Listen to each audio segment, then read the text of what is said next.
قال رسول الله صلى الله عليه وسلم من قال أستغفر الله العظيم الذي لا إله إلا هو الحي القيوم وأتوب إليه غفر له وإن كان فر من الزحف রাসূল সাল্লাল্লাহু আলাইহি ওয়াসাল্লাম বলেন, যে ব্যক্তি এই দোয়াটি পাঠ করবে সে যদিও যুদ্ধ থেকে পলায়ন করে তারপরেও আল্লাহ পাক রব্বুল আলামিন তার সমস্ত গুনাহ মাফ করে দিবেন।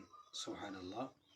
দোয়াটি হচ্ছে আস্তাগফিরুল্লাহাল আযীম আল্লাযী লা ইলাহা ইল্লা হুয়াল হাইয়ুল কাইয়্যুম।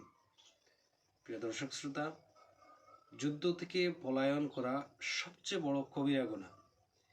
এই কবিরা গুনাহ হওয়া সত্ত্বেও যদি এই দোয়া যদি কোনো ব্যক্তি পাঠ করে তাহলে আল্লাহ পাক রব্বুল আলামিন তার নিজ দয়া গুণে ওই ব্যক্তির সমস্ত গুনাহ মাফ করে দিবেন। সুবহানাল্লাহ। আল্লাহ পাক রব্বুল আলামিন আমাদেরকে এই দোয়াটি পাঠ করার তৌফিক দান করেন। আসসালামু আলাইকুম ওয়া রাহমাতুল্লাহি ওয়া বারাকাতুহু।